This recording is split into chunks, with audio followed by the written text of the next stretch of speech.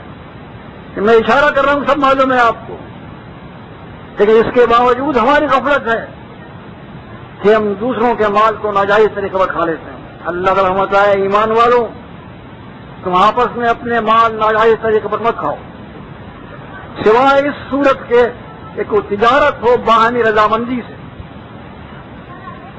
یہ باہمی رضامندی کی شرط بھی ہے.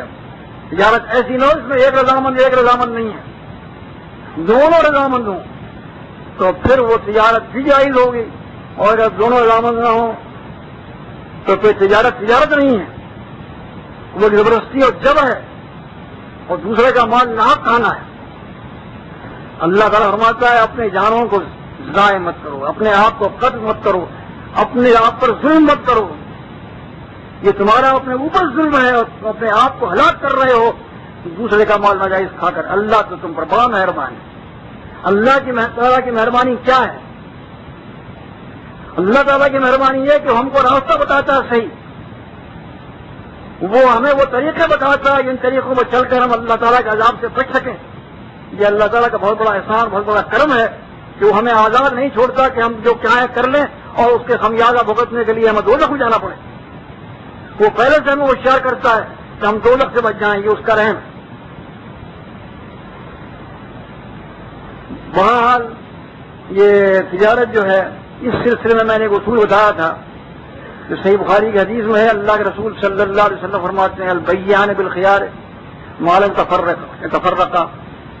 خرید و فروخت کرنے والے اختیار رکھتے ہیں جب تک کہ متفرق نہ ہو جائیں، جب تک خریدار دکان نہ چھوڑ دیں، جب تک وہ ایک دوسرے سے جدا نہ ہو جائیں اس وقت تک وہ اختیار ہے انہیں کہ جس چیز کو وہ خرید رہے ہیں یا بیچ رہے ہیں اس کو نہ بیچیں یا نہ خریدیں. ایک حدیث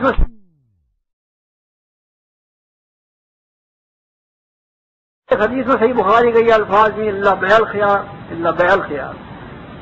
مگر ہاں وہ خرید و فروخت جس میں پہلے سے یہ شرط کر لی جائے کہ اگر ناپسند ہوئی تو واپس کر دی جائے گی. اس کو ہم لے تو جا رہے ہیں لیکن اس شرط پر لے جا رہے ہیں کہ اگر پسند نہیں آئی تو وقت مقرر کر دیا جائے گا، اس وقت کے اندر یہ چیز واپس کر دی جائے گی. اس صورت میں تو واپس ہوگی، ورنہ جدا ہو جانے کے بعد بیع ختم ہو جاتی ہے. خریدار کی چیز خریدار کی ہو گئی، اور بیچنے والے کی چیز بیچنے والے کی ہو گئی. اس کو قیمت مل گئی، اس کو چیز مل گئی.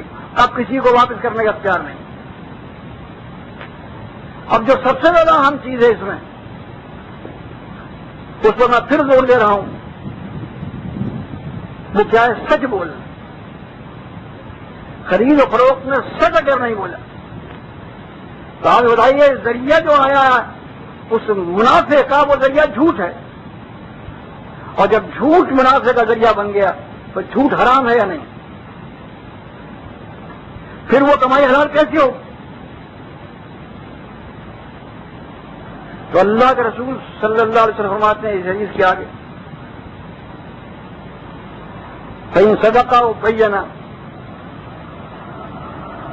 بُورِكَ لَهُمَا فِي بَيْعِهِمَا. اگر وہ سچ بولیں آپس میں اور صاف بیان کر دیں چیز کیسی ہے، اس چیز میں کیا عیب ہے، دونوں اپنے چیزوں کا عیب بیان کر دیں. بعض بات دونوں طرف چیزیں ہوتی ہیں، دونوں طرف جنسی تبادلہ ہوتا ہے، ایک طرف سے بھی چیز دی آ رہی ہے دوسری طرف سے بھی چیز دی آ رہی ہے، ایسا بھی ہوتا ہے. اور بعض جب قیمت سے ہوتا ہے خرید فروخت، بہرحال قیمت میں بھی نوٹ ہوتے ہیں، کھوٹے سکے ہوتے ہیں. اگر کوئی شخص اپنے عیب کو اپنی چیز کے عیب کو چھپاتا ہے تو وہ تو صحیح نہیں، بیان کرے اور سچ بولے تو ان کی خرید و فروخت میں اللہ تعالیٰ برکت دیتا ہے اور وہ ان قتما مقدبہ محقت برکت و بہما، اور اگر وہ چھپا لیں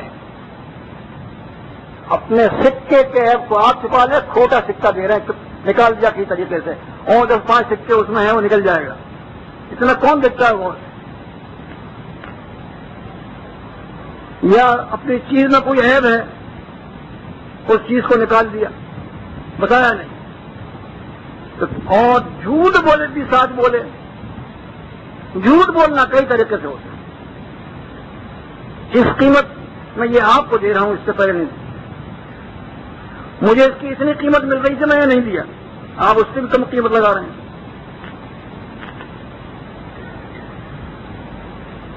اس قسم کی بہت اتنی تو قیمت خرید بھی نہیں ہے،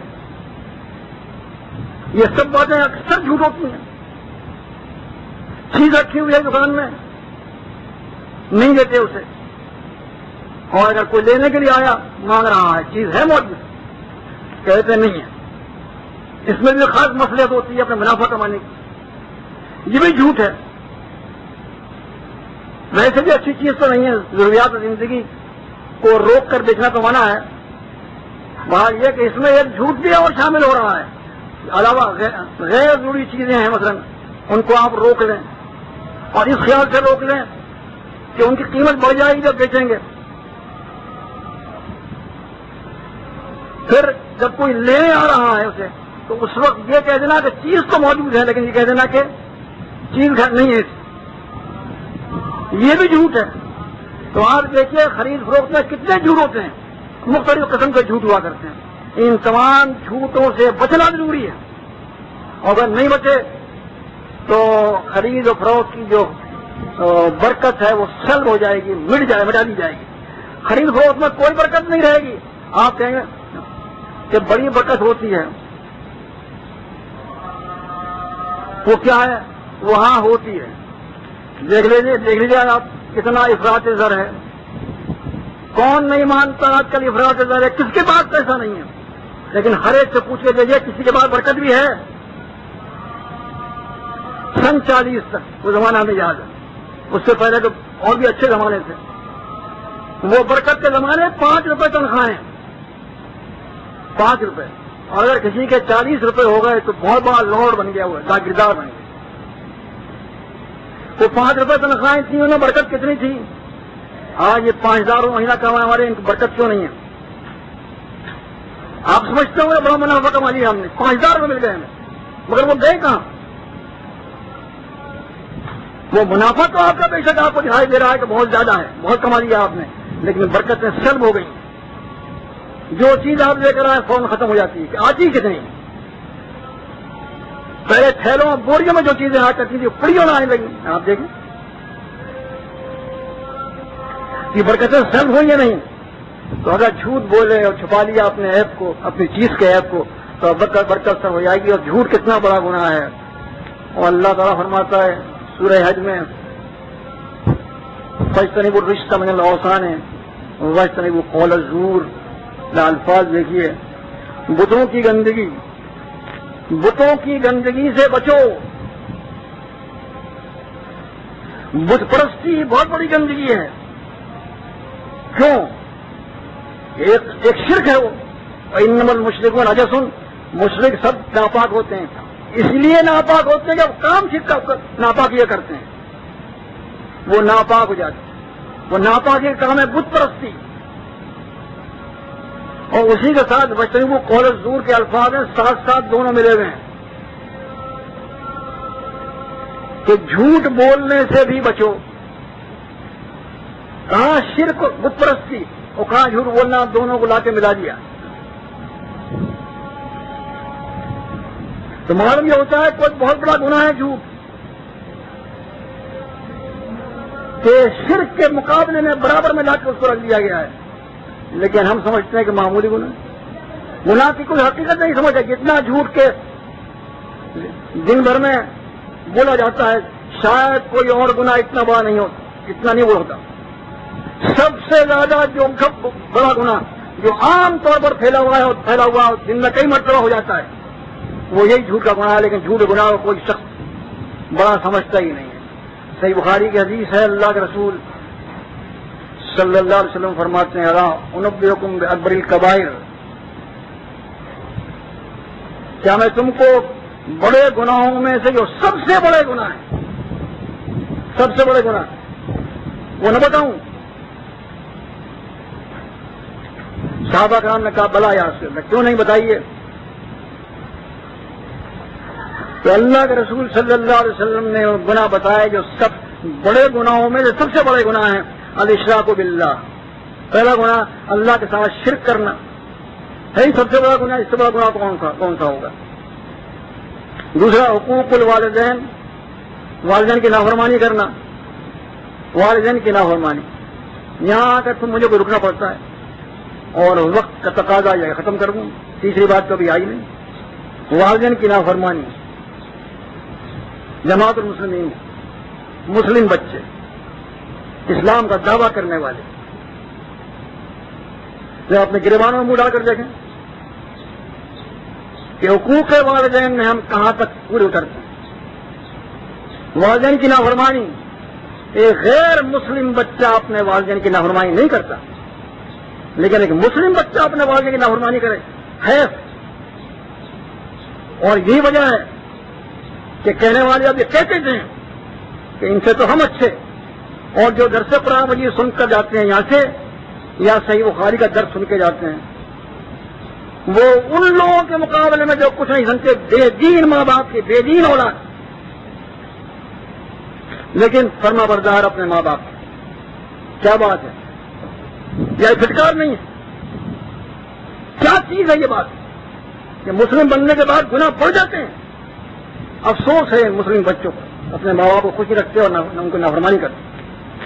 ماں باپ کا کوئی مذہب ہو، بالکل کافر مشرک کیوں نہ ہو، ان کی اطاعت کرنی ہے، آپ ان کے ساتھ سلوک کرنا ہے، ان کی خدمت آپ کو کرنی ہے، ان کا مذہب اپنی جگہ پر، آپ کا مذہب آپ کا دین اپنی جگہ پر۔ کیا ہوتا ہے؟ بات تیسری چیز جو آ رہی ہے، جھوٹ، تیسرا بڑا گناہ جھوٹ۔ اب یہ تو معلوم ہو گیا کہ جھوٹ بہت بڑے گناہوں میں سے۔ باہر اس سلسلے میں مزید آئندہ جمعے کو انشاءاللہ عرض کروں گا۔ استغفر اللہ سب جس طرح ڈرنے کا حق ہے اس سلسلے میں، اس طرح کوئی بڑی دونوں خطبے سمجھتے ہیں آپ، باہر حلال کمائی جو ہے تقوی کا ایک جز ہے، جو جس میں تقوی ہوگا وہ یقیناً حلال کمائی ہے۔ ڈرنے کا جیسا حق ہوتا ہے ویسا ڈرنا چاہیے، اس سلسلے میں کہیں دور جانے کی ضرورت نہیں ہے۔ آپ اپنے ضمیر کو ٹٹول کر دیکھیے، آپ جب یہ کہتے ہیں میں اللہ تعالیٰ کا خوف ہے، تو کیا واقعی اللہ تعالیٰ کا خوف آپ میں ہے؟ کیا اللہ تعالیٰ کی نافرمانی آپ نہیں کرتے اس کی موجودگی میں؟ وہ دیکھتا ہوتا ہے آپ نافرمانی کرتے رہتے ہیں۔ یہ کیا سرکشی اور بغاوت نہیں ہے؟ اتفاقاً بات ہو جانا بات اور ہے، کبھی گناہ ہو بھی جایا کرتا ہے، لیکن نہیں ہے کہ ڈھائی کے ساتھ میں سرکشی اور بغاوت کے ساتھ میں مسلسل ہو رہا ہے اور گناہ کرتے چلے جا رہے ہیں۔ گناہ کی اہمیت ہی ہم نے ختم کر دی۔ ڈرنے والوں کی مثالیں میں نے دینی شروع کر دی ہیں آپ کو، اسی لیے کہ تقوی والے کیسے ہوا کرتے تھے۔ پھر ملزی میں حدیث ہے حسن سند سے، حضرت عثمان رضی اللہ تعالیٰ عنہ جب کسی قبر پر جا کے کھڑے ہوا کرتے تھے تو زار و قطار رونے لگتے تھے، ان کی داڑھی آنسوؤں سے تر ہو جایا کرتی تھی۔ اس لیے رو رہے ہیں، ان کو بخشش کی خبر نہیں دی گئی، خوشخبریاں سنا دی گئی ہیں سب کچھ، لیکن ڈر بدستور موجود ہے۔ وہ تو ہے امید دلائی گئی کہ تمہیں جنت مل جائے گی، ایک طرف تو امید ہے لیکن ڈر وہیں بس اتنا ہی موجود ہے۔ سب کچھ معلوم ہے آپ کو، ہر دروازے سے پکارے جانے والے کون؟ اوپر صدیق رضی اللہ تعالیٰ عنہ ہے صحیح مسلم میں، لیکن اس کے باوجود بتایا میں نے آپ کو خوف کیا تھا ان کا، وہ ان کے واقعات گزر چکے۔ حضرت عثمان رضی اللہ تعالیٰ عنہ کی انجام کے متعلق کہ ان کا انجام اچھا ہے، کس کو شک شبہ ہو سکتا ہے؟ جبکہ اللہ کے رسول صلی اللہ علیہ وسلم نے زندگی میں بشارتیں دے دی ان کو، لیکن وہ ڈر کیوں رہے ہیں اور رو کیوں رہے ہیں؟ اب تو انہیں بے فکر ہو جانا چاہیے تھا کہ خوشخبری مل چکی، وہ وحی الہی کی خبر ہے، اللہ کی خبر ہے، اب ڈر کس بات کا ہے؟ رو رہے ہیں۔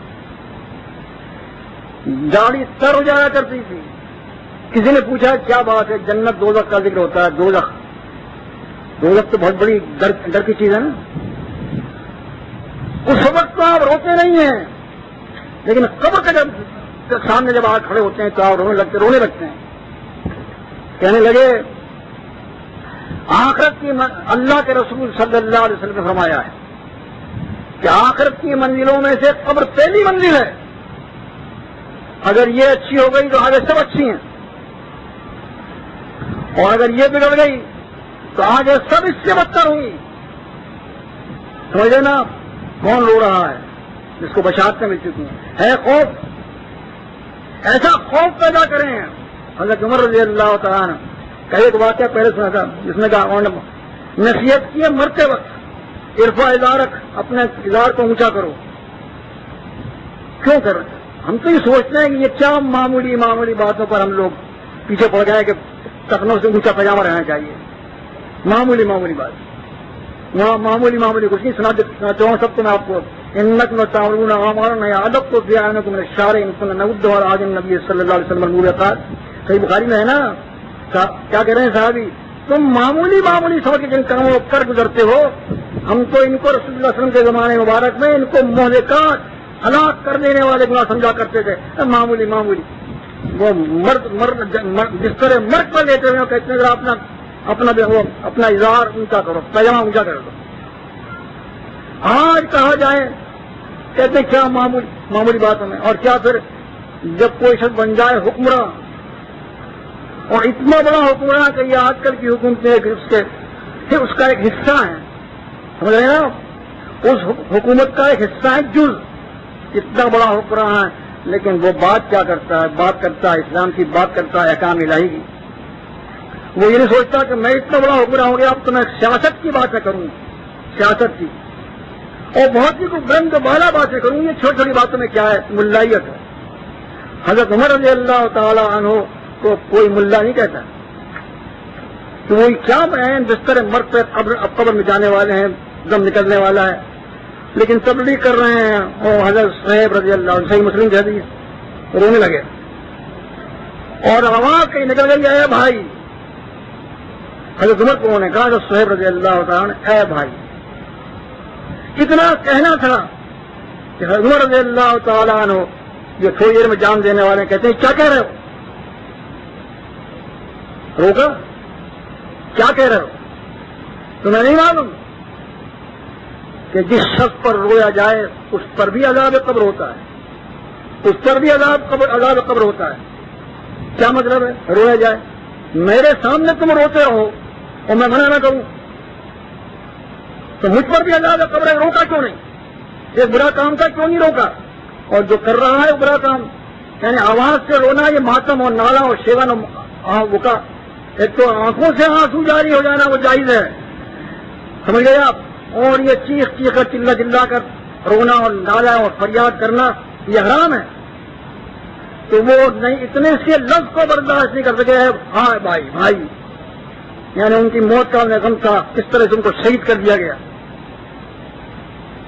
مگر وہ اس موقع پر بھی جبکہ پیٹ چاک ہو چکا ہے, اکڑیاں باہر نکل چکی ہیں, پی کچھ نہیں سکتے, جو ادھر سے پیتے ہیں ادھر سے نکل جاتا ہے, اور اس وقت بھی وہ کیا کہ نصیحت کر رہے ہیں.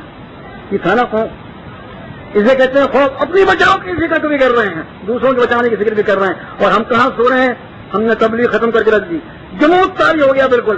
ایسا اگر ہوتا ہے زندگی ختم ہو گئی ہماری. کیا جماعت المسلمین ہے جس میں کچھ جذبہ ہے, جو ایک جہاں جمعے کی نماز پڑھی, وہ دیکھیے وہ بھی کس وقت آتے ہیں جب خطبہ ختم ہونے لگتا ہے.